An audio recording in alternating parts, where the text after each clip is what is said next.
The best camera drones available today are easier than ever to use and have the ability to capture truly exquisite photos and videos. And with options available for all budgets and requirements, not to mention a range of unique features, the perfect model for you is just around the corner. When considering the best camera drone model for you and your budget, camera functionality, sensor size, resolution for photos, video resolution, video frame rates, and the ability to shoot video in flat or RAW profiles alongside RAW photos are all important considerations. Here we have come up with the top 5 best camera drones in the market. 2 will find them not only informative but also insightful. Let's get started with the video then. Number 1. DJI Air 2S Fly Combo Drone. The DJI Air 2S drone is an amazing achievement, bringing a great camera into a compact airframe and combining it with AI systems which are useful and surprisingly accessible. It moves the camera on from the Air 2, welcoming photo enthusiasts to the drone world at a more accessible tier than in the past. Outdoor adventurers, bikers, surfers, and travelers will welcome the drone size and feature set, while the Mavic 2 Pro now looks very hard to justify. The DJI Air 2S redefines what's possible with drone photography, putting a 1-inch sensor in a tiny package and surrounding it with sophisticated safety and compositional aids. On the other hand, it could be seen as just taking the already extremely capable DJI Air 2, released only 12 months ago, and bumps the specs a bit. In a way, both views are true. Looking back at the Air 2, that drone came with a newly designed airframe which tucked between the DJI Mavic 2 Zoom and Mavic Mini, giving DJI's range of folding drones a consistent design language. The Air 2's half-inch sensor was larger than its own predecessor, but of course some fans insisted the DJI Mavic 2 Pro's 1-inch sensor should have made its way down. Photo enthusiasts who insist on a big sensor have got what they wanted, but before discussing that in detail, it's also worth mentioning that sensor size isn't everything. Drone users have ever-growing expectations when it comes to AI, when it comes to boosting safety and subject tracking, and many reasonably expect a simplified route to sharing content. The Air 2's immediate predecessor, the Air 2, sported a 48-megapixel camera with quad Bayer filter, which many would see as effectively 12 megapixels at 1.6 microns. The new camera comfortably beats that with 5472 by 3648 pixels at 2.4 microns. Of course, the Air 2 gives the option of saving a 48-megapixel file, and to be fair, it actually looks pretty damn good, but physics are very much on the 1-inch sensor side when it comes to image quality. Number 2. DJI Mini ESA Camera Drone. The DJI Mini ESA is meant to be a good value drone, and it really is. Comparing it against the next model up, the Mini 2, beginners will get most of the features and a good proportion of the flying power for significantly less money. There are some concerns about range, and the feature list is limited, but the core functionality is they're powered by the same software as much more expensive drones, making this feel like amazing value for all but detail obsessives and power users.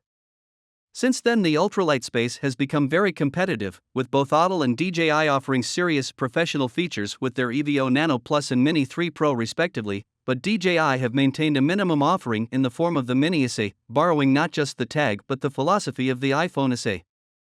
There is no doubting that the Mini ESA is relatively inexpensive, but the question is whether the compromises you have to make between it and similar drones make it worth it. Does it fly well enough? Is the video and photography the right standard? Taking photos with the Mini ESA is a breeze, not least because there aren't a huge number of options. You can aim the camera at any angle, between straight down and directly forward, an extended setting even allows it to tilt up 20 degrees. Video is captured at either 2.7K 30 frames per second or 1080p at up to 60 frames per second. As a low-resolution economy option, this is better than you might expect. The bitrate is 40 megabits per second, which is also a bit lower than some, especially since the only compression algorithm option is H.264, not H.265. Compared to the top-of-the-line drones, the Mini ESA doesn't do a lot, but it does what it sets out to well. Pictures and video from the air, and for many that will be enough, and are very shareable. Indeed, they look good for any scenario short of professional editing. Number 3. DJI Mini 2 Fly Drone. The DJI Mini 2 is the drone the flying community had hoped for last time, a premium machine which costs significantly less than other high-end drones, sidesteps some of the legal frustrations, but still has a stabilized camera, 4K video and RAW stills. It also brings the radio technology pros prefer, together with battery life to beat most high-end machines. The downsides are few and forgivable, though the lack of compatibility with its predecessor's batteries will be disappointing if you plan to upgrade. The DJI Mini 2 drone has a takeoff weight of just 249 g, meaning that it doesn't need to be registered with the Federal Aviation Authority in the USA, and falls in the C0 class of the open category in the UK and Europe. That makes it an obvious choice as the best drone for beginners. The Mini 2 is not altogether new. In fact, if you follow DJI's progress, it's aesthetically probably the least dramatic product update the firm has ever made. Then again, it's also one of the quickest. It's just 53 weeks since its predecessor, the DJI Mavic Mini, was launched. And a lot has happened inside the almost unchanged airframe, not to mention a complete replacement of the controller. The system has better motors, 4K capture, raw photos, panoramas, and more than twice the radio control range.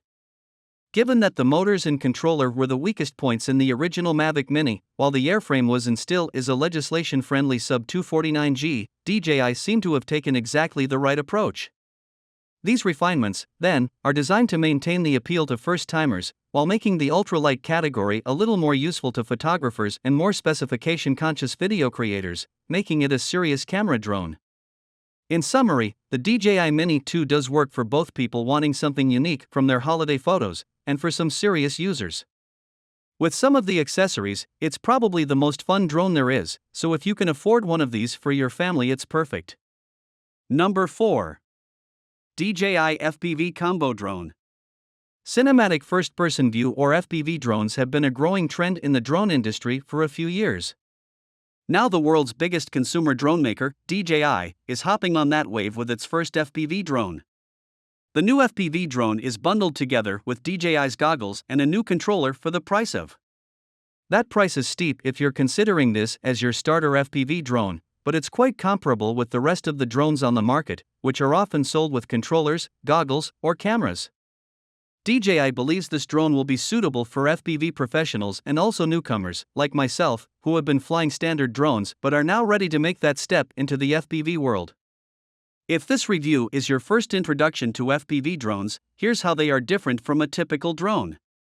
For starters, an FPV drone requires special goggles for full flight immersion. Formal is similar to how you'd fly any other drone. It has auto-leveling and will maintain its altitude by itself. The speed is capped at 31 miles per hour and it's suitable for beginners. Sport mode is a simplified FPV mode and a lot faster than normal mode with speeds up to 60 miles per hour. The drone will still auto-level itself and hold its altitude in the sport mode. Overall, the drone feels extremely responsive. For someone who loves the Mini 2 because of its size and how it feels in the air, especially in sport mode, the transition to FPV wasn't actually that daunting.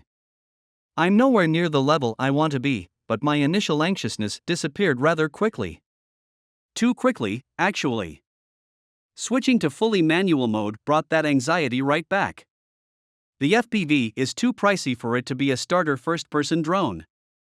But DJI included some of its best tech in it, which makes it perform very well.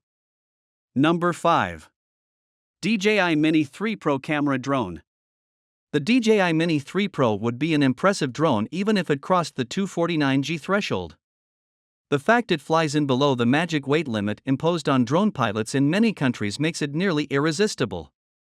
What's more, the quality of imagery means the ultralight category has a contender, which certainly makes the rather heavier Mavic Air 2 look like yesterday's news.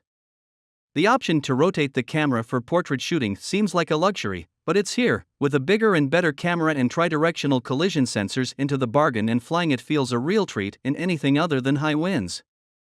The sub-250 g section of the drone market has become the most important since legislation requiring licenses and exams, not to mention planning to operate heavier craft. DJI has had an offering in this space since October 2019, but the DJI Mini 3 Pro represents an enormous leap in terms of features. A 4K 60 frames per second camera is accompanied by forward, backward, and downward vision sensors, tech previously reserved for DJI's next product tier, the Air 2S, which weighs in at 595 g.